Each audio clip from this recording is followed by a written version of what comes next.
warahmatullahi wabarakatuh. Selamat pagi semuanya. Bagaimana keadaannya kalian? Alhamdulillah semua baik ya. Nah, sebelum kita memulai pembelajaran pada pagi hari ini, alangkah baiknya kita berdoa terlebih dahulu. Berdoa mulai. Selesai.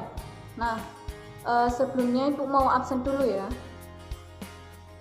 Luna, Elsa, Maira, Nisa, alhamdulillah semua hadir ya. Nah, sebelum kita masuk pembelajaran, kalian sudah siapkan bukunya belum? Nah, kalau belum, kalian siapkan bukunya terlebih dahulu. Sudah? Alhamdulillah. Nah, masih ingat nggak kemarin kita mempelajari apa? Yap, peradaban bangsa Arab sebelum Islam datang. Nah, sebelum Islam datang, banyak masyarakat kafir Quraisy ini menyembah berhala. Nah, dari semua berhala, ada 3 berhala yang sangat terkenal dan sangat besar. Ada yang tahu namanya? Yap, namanya Lata, Mana, dan Uzza. 3 berhala ini sangat besar dan mengelilingi Ka'bah. Jadi masyarakat kafir Quraisy ini menyembah berhala. Nah, setelah Islam datang, semuanya berubah. Nah, apa yang terjadi pada masyarakat Mekah, kita akan bahas setelah ini. Nah, dari materi yang akan Ibu ajarkan pada pagi hari ini, Ibu harapkan kalian semua dapat memahami substansi dan strategi dakwah Rasulullah SAW, kesulitan dan strategi hijrah serta rahasia kesuksesan dakwah Rasulullah SAW periode Makkah. Nah, di akhir nanti Ibu akan memberikan kalian sebuah pertanyaan diskusi. Jadi kalian akan bentuk ke dalam 4 kelompok. Jadi masing-masing kelompok akan Ibu kasih soal untuk dibahas bersama kelompok kalian. Setelah itu hasil diskusi kalian nanti dioper ke kelompok lain, dan kelompok lain menilai jawaban dari kelompok lain. Nah, setelah itu kalian kita semua bisa berdiskusi bersama-sama bagaimana hasil dari diskusi kita pada hari ini. Jadi kita lanjut ke materi hari ini ya. Nah, kita akan membahas tentang dakwah Rasulullah pada periode Makkah. Nah, sebelumnya kita harus tahu terlebih dahulu kapan Rasulullah itu diangkat menjadi nabi dan rasul. Rasul diangkat menjadi nabi dan rasul itu ketika beliau berumur 40 tahun, lebih tepatnya pada tanggal 17 Ramadan. Nah, saat itu Jibril turun meminta Rasulullah untuk membaca Quran surat Al-Alaq ayat 1-5. Nah, dengan turunnya Quran surat Al-Alaq ini menandakan wahyu pertama yang Allah turunkan kepada Nabi Muhammad. Nah, selang 2 tahun setelah turunnya Quran surat Al-Alaq ini, Allah menurunkan lagi Quran Al-Mudaththir ayat 1-7. Dengan turunnya Quran surat Al-Mudaththir ini, maka jelaslah misi dakwah Rasulullah SAW, yaitu mengajak manusia untuk menyembah Allah Subhanahu wa Ta'ala. Nah, selanjutnya apa saja sih substansi dakwah periode Makkah itu? Nah, yang pertama itu menegakkan tauhid,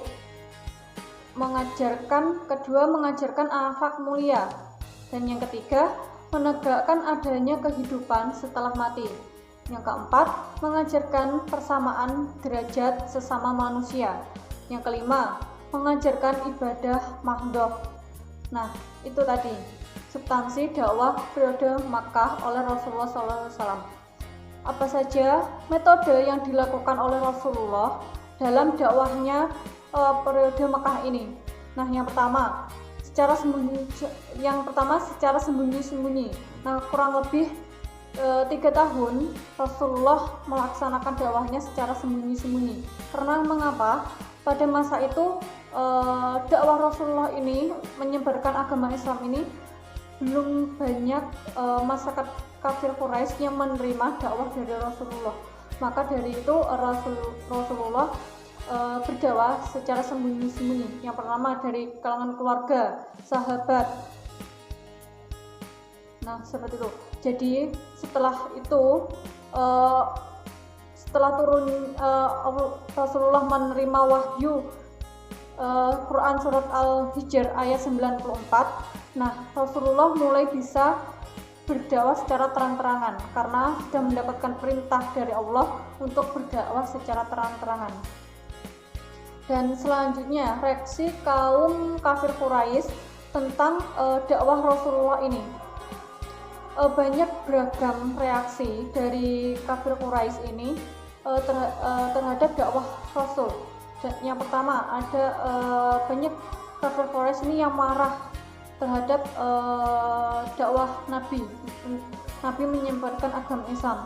Mereka beranggapan kalau Nabi Muhammad ini itu tidak menghargai nenek moyang yang telah mereka anut sejak dulu. Nah, yang kedua, kafir Quraisy, masyarakat kaum kafir Quraisy ini mengintimidasi terhadap kaum umat Islam. Karena apa? Semakin banyak masyarakat kafir Quraisy yang masuk Islam, maka akan semakin sedikit mereka yang menyembah nenek moyang atau menyembah berhala. Nah, maka dari itu mereka selalu mengintimidasi umat Islam. Yang ketiga, menganiaya umat Islam. Mengapa kaum kafir Quraisy ini menganiaya umat Islam? Agar umat Islam ini takut kepada kafir Quraisy dan mereka kembali ke nenek moyang mereka, yaitu menyembah berhala. Dan penganiayaan ini dilakukan agar mereka ini banyak yang tidak masuk Islam. Nah, penganiayaan ini tidak hanya dilakukan kepada umat Islam saja, tapi termasuk Rasulullah juga pernah dianiaya oleh kafir Quraisy. Supaya apa? Supaya Rasulullah ini berhenti untuk menyebarkan agama Islam. Baiklah, sekarang kita berdiskusi ya. Kalian bentuk 4 kelompok. Jadi kalian harus mendengarkan apa yang Ibu katakan untuk 4 kelompok. Setelah itu Ibu akan beri pertanyaan dan kalian diskusikan bersama-sama dengan kelompok kalian pertanyaan yang disampaikan. Setelah itu jawaban kalian kalau sudah selesai, kita akan oper ke kelompok lain untuk menilai hasil diskusi dari kalian. Nah, setelah itu kita bersama-sama menyampaikan hasil diskusi pada hari ini. Nah, sekarang Ibu akan berikan pertanyaan kepada kalian. Dicatat ya. Nah, bagaimana Muhammad diutus sebagai nabi dan rasul? Ibu kasih waktu 15 menit untuk kalian berdiskusi untuk mencari jawaban. Dimulai dari sekarang.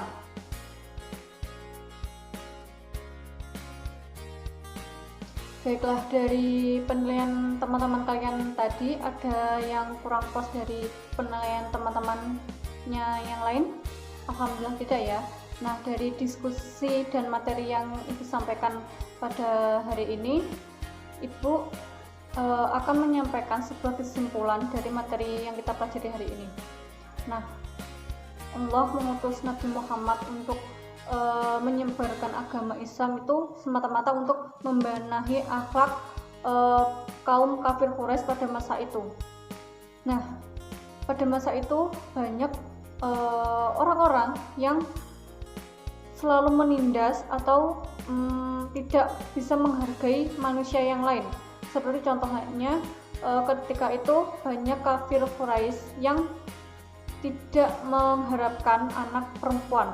Banyak anak perempuan yang dibunuh dan dikubur secara hidup-hidup. Serta banyak pula yang masih menyembah berhala. Nah, oleh karena itu Allah mengutus Nabi Muhammad untuk menyempurnakan akhlak atau mengajarkan akhlak kepada dan ketauhidan kepada masyarakat kaum kafir Quraisy. Nah, sebelum Ibu mau menutup pembelajaran pada pagi hari ini, kalian buka bukunya pada halaman 35. Di situ yang ada tugas untuk kalian untuk mencari sebuah cerita dan yang berkaitan dengan dakwah Nabi Muhammad SAW, dan minggu depan kalian bisa presentasikan hasil yang kalian dapatkan kepada kita semua. Nah, sebelumnya Ibu minta maaf yang sebesar-besarnya apabila ada salah kata dalam ucapan, baik yang disengaja ataupun tidak. Ibu mohon maaf. Kurang lebihnya wassalamualaikum warahmatullahi wabarakatuh.